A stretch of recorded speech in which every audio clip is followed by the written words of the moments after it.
Hi, I'm Emi Martinez-Zalce, Hi, I'm Sofia Timotheatos.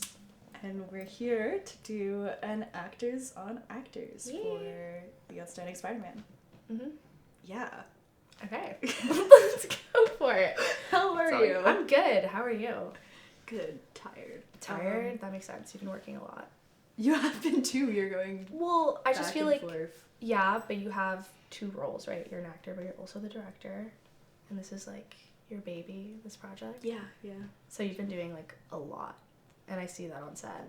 Thank you. That's Yeah. sweet. Yeah, no, it's definitely an exhausting feat, but it's been a learning process to kind of understand the differences between roles and when I need to really like distinguish myself as Emi as MJ versus director Emi. Yeah. But I find every day on set it gets easier and easier. It's Okay, really cool. that makes sense.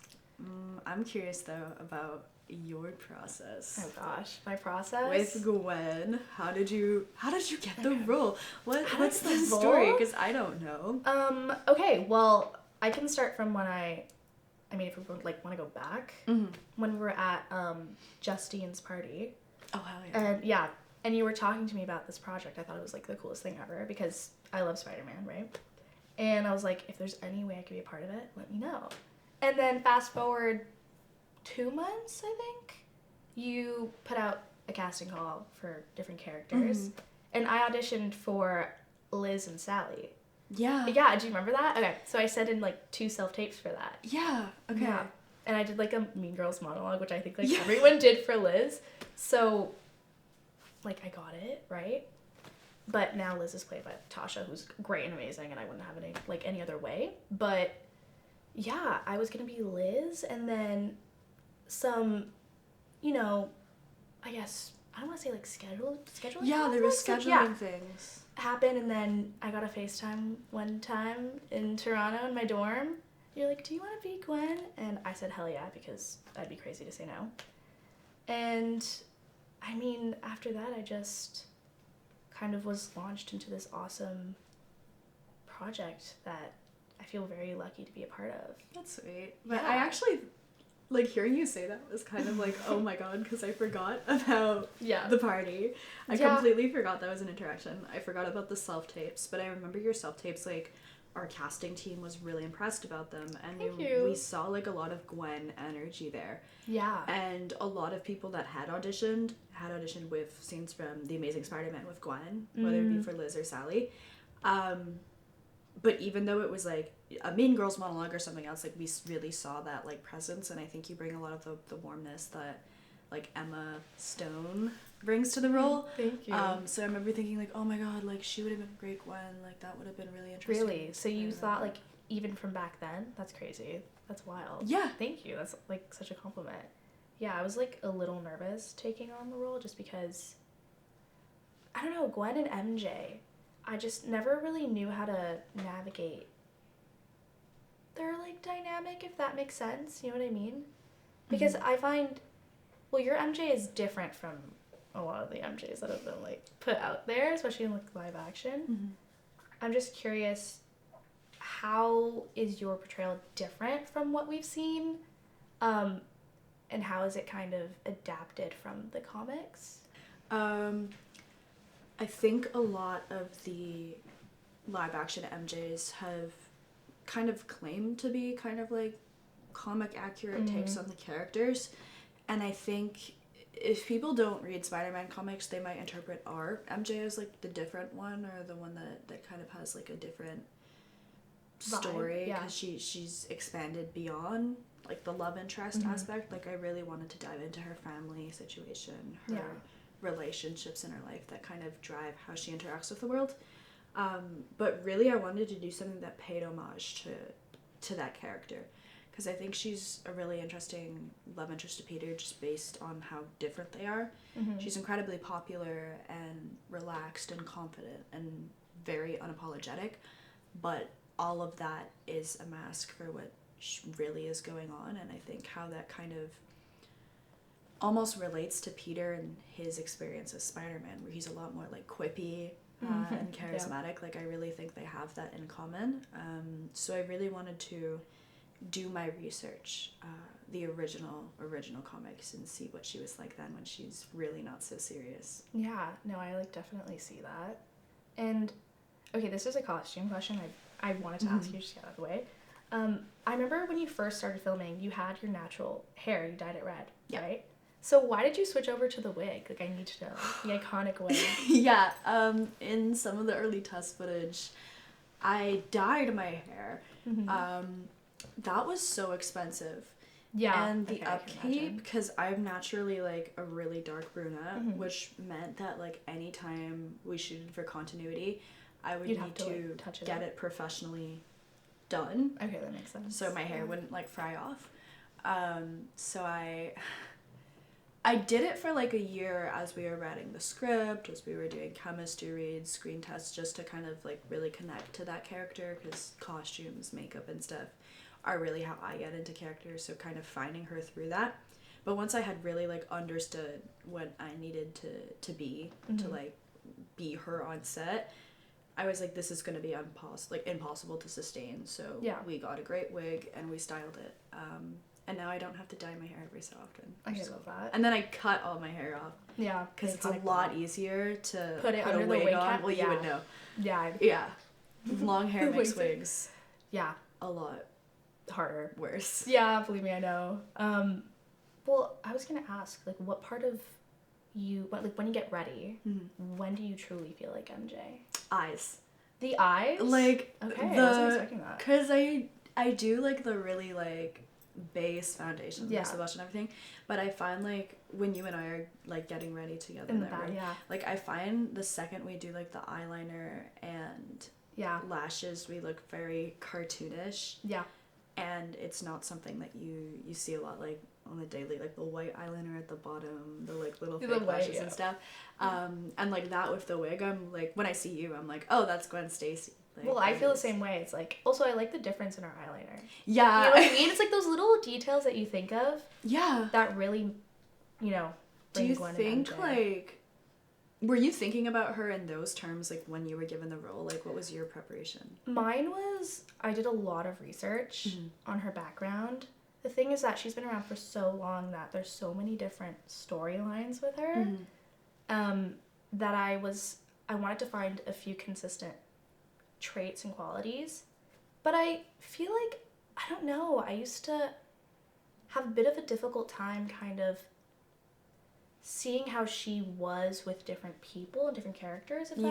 So I read Spider-Man Blue, which is a great comic, and it really like showed the difference in how she approached things compared to like MJ or Harry. Yeah. There's this one moment in the comic where Peter is sick, and MJ kind of just waltzes in and, you know, she does it very much her own way on how to make him feel better, versus Gwen, who, like, brought a book that she knew he liked from childhood to read to him. She does a lot of preparation. She's very subtle in her, I don't want to say in her power, but in her, I don't know, approach and influence to things. Yeah. So, and I did the classic Uta Hagen, you definitely know what that is. Yeah.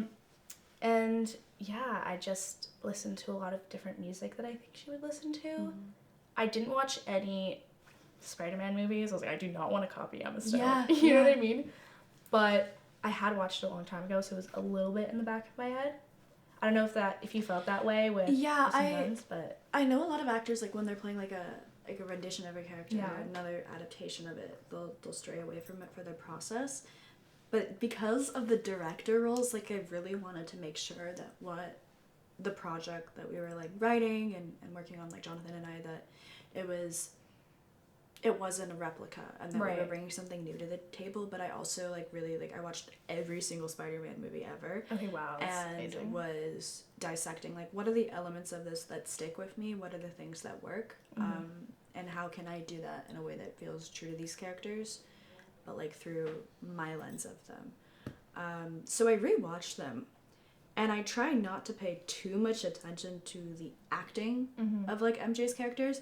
Like, I'll ignore that. I think more about her from like a crew perspective. So I think about her writing and and her intentions. Right.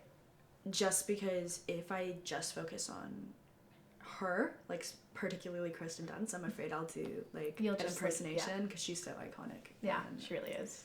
Yeah. It's some big shoes to fill. It is. I mean, she's such an iconic character, but I think you're handling her with such grace. Thank you.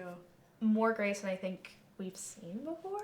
If that's too bold to say. Is that too bold to say? I just think, I don't know. She's just, she feels like a person. You know, she's not one note. And I feel like that can be a bit of a trap, especially with comic book characters. And I've met MJs before. You know what I mean? Yeah. I've met Gwen. So it's just, it's nice to see that reflected in the movie. It feels very much a student film for students, for young people, young artists. Yeah. I actually remember when the concept of Gwen entering the script was brought up, I was terrified. Yeah. Because when Gwen and MJ are in situations together, it just becomes like a competition. Hostile a little. And I really wanted to find a way, because I love Gwen so much. She's probably been, before like my writing process, she was my number one. I wanted to play her. Like, I really? love I didn't Gwen. know that. I didn't know that. That's awesome. Like, originally, when we had come up with the idea of conceptualizing a Spider-Man film, I was like, let's just not do any love interest. Let's just focus on Peter. And then some guys in my class went, no, you're playing MJ. And I was like, really? I'm like Gwen. Yeah. Like, I don't know. So you relate to Gwen more? No, I don't think so. I think I Okay. thought I did because I didn't understand MJ. And then as I got to know the characters, I realized I was like, no, I think I strongly associate with MJ a lot more. But Gwen is so incredible, and she's such a scene stealer. Like, I love her. She has such an iconic style. So I really wanted to portray her in a way that like brought attention to that without making it like a this girl versus this girl, who's gonna win. Like, I really also wanted to focus on their friendship. So when that idea was brought up, I was like, okay, this is scary, because I know what people are gonna think when I say Gwen and MJ are in this. They're gonna be like, oh, the girls are fighting. The expectation, yeah. So I really was like, they have to be friends. I don't want them competing with each other. I really want to stay true to that bond that they have. Yeah, you see that in the writing though. Like in our scenes, not to like give it away, but you see the friendship forming. Yeah. And you also get, there's no hostility. Maybe there's some apprehension. Yeah. You know, they don't know each other that intimately. Yeah. But they're so wrapped up in the same kind of, I don't know. I think, well, Peter connects them in a way, but I think they're also connected outside of him. Yeah. And I think they work better as, they're more interesting when they're friends versus you know what I mean? When they're fighting. So I thought the approach was just really well, like it was very smart and very much done tastefully. Hopefully. Yeah, I hope it's interpreted well, but also just like MJ's relationship with Gwen, because we know how things end for Gwen normally. Yeah, we do. Very unfortunate. I was like prepared for it just makes it like all the more heartbreaking.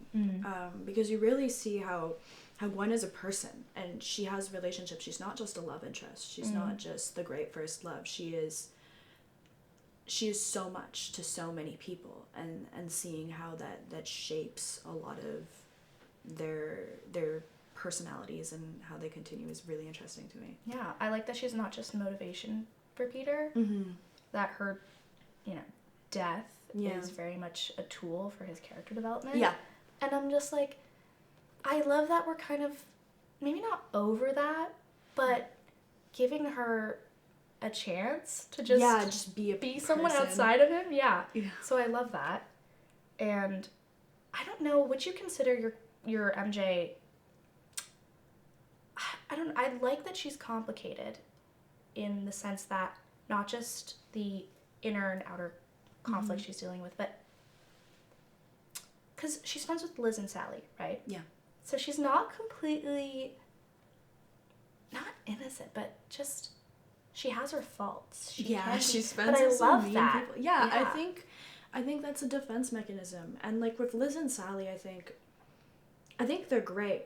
And I think in a lot of the comics, they can be incredibly mean. But if you look at someone like Liz Allen, she also has a lot of depth going on to her. And I kind of want to showcase that, like, yes, these are high school girls, and they can be mean, but they do care about MJ in their own misguided way. Yeah. So maybe that rhymed. Just kind of weird. Yeah, bars. But yeah, they care about her. And I think that shows to some sort of degree. And I think that, yeah, I do think it's interesting. Like, in the Raimi films, I always thought it was, especially in the first one, how, like, Peter will be getting bullied, and MJ just hits him with, like, a, look, like, sorry, my boyfriend Flash just punched you in the face. Anyways. And I do think that is not the greatest behavior, but I think it's important for female characters to be able to have flaws and be messy and learn from that. And I think that MJ in the comics, outside of Peter, her entire arc is about like finding that self-identity and figuring out what is right to her and really standing for her morals, because she is a moral person and she is incredibly compassionate. But I do find that out of self-preservation, to feel love and to feel free, she tends to neglect the people in her life that really do care. Or she'll brush it off and be like, oh, it's not that serious, I'm gonna go dancing. But I can't wait to see that progression and that arc and her dealing and navigating with all that. I have to ask, I love the way you're doing the dynamic between Harry, Peter, and MJ. Gosh. Come on, I have to bring that up. It's one of my favorite, I guess, writing aspects of the film is just the way the three of them kind of interact and go about things. So can I ask why approach it that way? So in the comics, I felt like there really was like a contest and the love triangle. It was between Harry and Peter.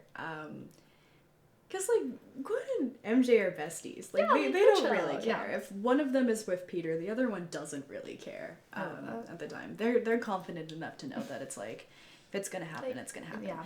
But those guys, like, Harry in some of the original comics, like, you see he's literally driven to madness because MJ keeps flirting with Peter, and he's trying to tie this woman down that he cares about, and it's just really not working, and he's like, I need to turn to think, like, I think that's interesting, but also seeing, like, how that was portrayed in the Raimi films, I think we saw glimpses of it, but Harry is such a complex character, and understanding why he feels this strong possession over Peter and this ownership over Peter and the same thing over Mary Jane is really interesting for me to dissect. And also just because Harry and Peter really don't have much in common. If you look at their interests in a lot of the comics, they have different kind of academic backgrounds, different family situations, different opinions on how to interact with the world. And I think the thing that connects them with their friendship is both of them make each other feel good about themselves. For Harry, he feels like a good person that is worthy of love, spending time with this kind of nerdy kid who's down on his luck. He feels like a cool older big brother. And for Peter, he feels a sort of protectedness. He feels held by Harry, which I think is really incredible, but also just having someone to spend time with and joke around with and bring out that less serious side of him. Like, I really think there's that beautiful connection. And then seeing how they both connect to MJ is really interesting because it's incredibly different, and seeing how it can kind of become toxic and mold with time is something I really, really wanted to examine, just because I think it would do a disservice to Harry as a character to really not go into that and kind of prelude why he ends up the way he does in most Spider-Man comics. Yeah, would you say they're codependent? Yes, incredibly so. Yeah. And I think that they have this like push and pull to their relationship, whether they're both like arch nemesis fighting each other or joint at the hip. where they really do need each other, and I think he really does help make Spider-Man who Spider-Man is, and vice versa for when Harry goblins, which is unfortunate and might affect your life. It might. Who knows? We'll see how this goes. We'll see. But yeah, I think I really wanted to explore it, because I think without going into it, the character might fall into a stereotype, or fall into like, oh, he's a bad boy and he likes MJ just because he likes cool girls and whatever. So his dynamic with MJ is very much telling about his dynamic with Peter. Yeah. Kind of thing. Okay. Yeah. That's awesome. Yeah. What about you? You're gonna have scenes with you have scenes with Peter. I do. And then there's some interactions with Harry. Like, what are your... Well, they haven't happened yet. So, there is the interaction in the hallway when we're having our cereal snack. Yeah. But Gwen just doesn't like Harry. Like, there isn't much to say yet. I think she just thinks he represents, or maybe is a bad influence on Peter, because she's disappointed in him in a lot of the scenes she's in. Because in my mind, she's very much concerned about her future, about her work in school, especially with, Oscorp. I think of it as she's a perfectionist to me. She's very much on the ball about certain things, and I think that her watching Peter kind of waste away an opportunity that she is working so hard to kind of have is just heartbreaking. I think she also has a love for Peter, not just romantically or anything like that, but also platonically. Yeah. But I think she's just very much... I also think the influence of who her dad is plays a huge role. I think she comes from a background of expecting a lot, and I think the fact that she expects a lot of Peter and he's kind of falling short also plays a huge impact on her disappointment throughout the movie. And I think that Harry kind of represents those types of fears in her, or fears she has for Peter, and I think that MJ represents a bit of hope for her. Yeah. That's why she almost does root for them. Yeah. Like, she can almost pull him out from that if Gwen herself can't do it, Do you okay. My, last big serious question is, do you think, knowing, how iconic the death of Gwen Stacy is, or her, iconic moments in Spider-Man media, do you find it hard to forget about that when you're playing her? Whoa, that's a good question. Just knowing her fate, do you think you're more aware of... I was very aware of it when I first got on set, but I think we've spoken about this a lot, what you're gonna do with Gwen, right? I think how you're handling her character kind of made me forget sometimes. But every time I have a scene, I think it's in the back of my mind. There's almost not an eeriness, but there's a bit of a somber quality. Do you know what I mean? Because sometimes when I talk to her, I get a little sad. I'm like, it's shit. You just know what she's been through and what she might go through. Yeah. Yeah, I think it's kind of there in the back of my mind, and I think you see that in the writing. I remember when you I think you asked me when I was you want to play Gwen? You were like, am I gonna die? Am I gonna die? I think that was one of the first questions. Yeah, you're like, am I dying? It's am I gonna have a dying scene? Because who knows? But yeah, I remember that. But yeah, I don't know. I think it's something that she's become so iconic in Spider-Man comics that even when you just see her enjoying herself, there's still a haunting quality to it. It's like a time limit. Something might. Yeah. And I am trying to stay away from that, but I think just with the iconography of the character, it's impossible to not associate her with this. Yeah, it's tragedy. When I'm in Gwen's mindset, I obviously don't think about it because she doesn't think she's gonna die, right? Good morning. Yeah, exactly. Time to die. But in between takes, it's there, yeah. And it kind of, it haunts the character a little. Despite it not even being this conversation is so sad. I know. I'm like, Gwen is just like a sad girl who's gonna die now. Yeah, we're supposed to be like, okay, are you excited for the movie? I'm so excited for the movie. No, but this is yeah, a great opportunity, and I'm so lucky to be a part of it. I'm happy you are a part of it. Yeah. I genuinely think you're the perfect fit for the role. Thank you so much. It means a lot coming from you because I mean, we've had a lot of acting experience together. Yes. Right? All the way from theater classes. Yeah, in CJEP, which is... Those were kind of like your auditions, like before the auditions in a sense. Yeah. I love that. Seeing you on stage, you had a really good presence. Thank you so much. It was great. So do you. I mean, I think... I was half naked in that scene, so... True. I didn't have much of a choice. But you have... yeah. Well, yes. Okay, that did help, but you had a huge presence. Every time you act, I have to like remember to wait, I'm also acting with her. Let me react to what she's saying and like not just watch what she's doing because I do feel I learn a lot from you. That's so sweet. It's true that though. means I so really much. do learn a lot and I appreciate that. Oh my god. Yeah. Okay, I think they want us to stop. Yeah. Okay. Thank you. Thank you. Taking the time Of course. out of your schedule to Yeah, I love this chat. It was sit great. down. Yeah, this was cool. I felt so so fun. professional. Very much professional. It might have been a bit sad. A little depressing, but very insightful. Right? We learned. We learned a lot. Boom. Thank you. Thank you. Bye. Bye.